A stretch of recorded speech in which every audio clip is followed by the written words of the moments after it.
Proseguimos con estas breves charlitas que hemos denominado cristiandad, hispanidad, patria, que no pretenden ser más que un incentivo para profundizar en estos temas, una presentación de ciertos temas generales que luego podrán ser profundizados, como ya decía. Quisiera referirme, ya lo he hecho en otras ocasiones, pero al tema de la cristiandad y contraponer este concepto a lo que podríamos denominar un término, en cierto modo ya vamos a ver por qué antagónico, que sea el de modernidad. Como dos polos, ¿no? Contrapuesto, cristiandad, modernidad. Sobre el tema de la cristiandad podríamos sugerir, proponer, aconsejar una gran multitud de obras. Fundamentalmente aquí entre nosotros me parece una obra que resume muy bien el tema de la cosmovisión de la cristiandad, es la del padre Alfredo Sáenz. Ahí ya tenemos bastante para indagar en el tema, para introducirnos en el tema y profundizarlo.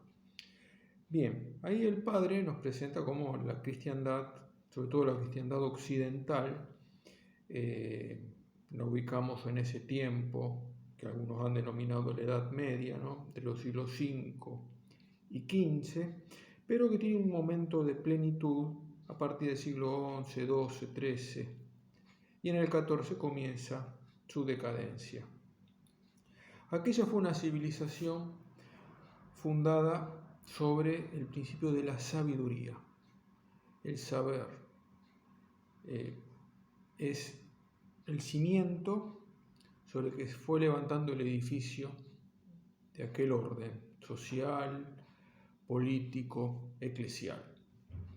Este saber tiene un fundamento teológico a partir de la revelación cristiana desarrollada por los santos padres, por los maestros de la escolástica a partir del siglo XI, aclarada, corregida, enderezada, sostenida por el magisterio de la Iglesia. Y aparte de este fundamento teológico, tenía también un fundamento en aquellos principios metafísicos que había descubierto el pensamiento clásico. O sea, era un pensamiento luminoso, fundado en la metafísica, en la teología, y que apuntaba a ver la realidad profunda del mundo, de la realidad del cosmos, del hombre, de Dios. A su vez, era una civilización que había recibido la herencia del Imperio Romano, del orden romano, y sobre todos esos fundamentos se creó una cultura, aquella civilización desarrolló una cultura muy particular, donde ya dijimos, la sabiduría ocupaba un lugar central, donde había un poder enmarcado dentro de ciertos límites, con todas las imperfecciones propias de lo humano, pero había unos límites a ese poder. Se desarrolla un arte expresado a través de la arquitectura con las grandes catedrales, de la escultura, de manifestaciones de vida artística que mostraban la grandeza de aquellos fundamentos sobre los que se había levantado esa civilización. Hay obras de misericordia, formas de vida social, instituciones, congregaciones, obras de misericordia, ya decimos, con todas las imperfecciones propias de lo humano y con los límites de las técnicas de esos tiempos. ¿Cuándo se produce la ruptura o la decadencia o el quiebre? Muchos sitúan esto a partir del siglo XIV, con lo que va a ser una crisis en el pensamiento originada por una corriente filosófica que es el nominalismo, que no vamos ahora a indagar en toda esta cuestión, pero que sí podemos decir que lo que hace es cuestionar la capacidad intelectual del hombre, la razón humana para penetrar la realidad, para descubrir esos principios metafísicos de los que antes habíamos hablado. Entonces, una primera ruptura, una ruptura con esos principios metafísicos. Luego, un siglo y medio, 2 siglos después, ve una ruptura con los principios teológicos, cuando la Reforma Protestante establezca el tema del libre examen, de la salvación por la sola fe, con su forma muy particular de entender esta cuestión de la fe. Y entonces de ahí nace un mundo moderno que ha roto con aquellos lazos fundamentales que le permitían al hombre establecer una vida arraigada en la sabiduría.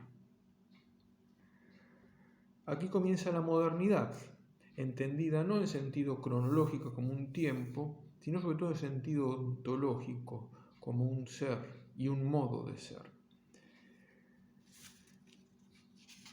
De aquí va a nacer una civilización que se va a lanzar ya no a la búsqueda del saber, sino a la búsqueda del poder, que se va a manifestar en muchos aspectos, en lo político con la conformación del absolutismo monárquico, en lo económico con esa irrupción, de esa expansión económica tan fuerte que va a dar origen al capitalismo moderno, en cuanto a la ciencia, la búsqueda de un conocimiento que sea poder, no tanto conocimiento sapiencial, sino conocimiento que dé poder sobre las cosas e incluso sobre el hombre.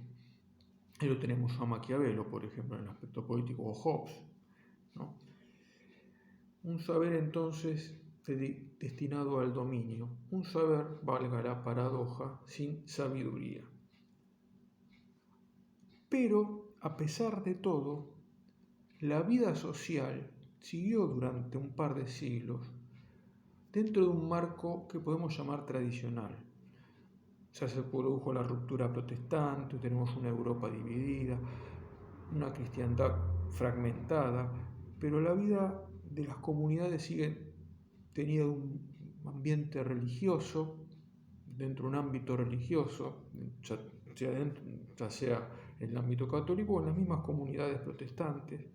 Existe una vida comunitaria, orgánica, hay una vida familiar ordenada, de acuerdo a ciertos principios que vienen de la tradición.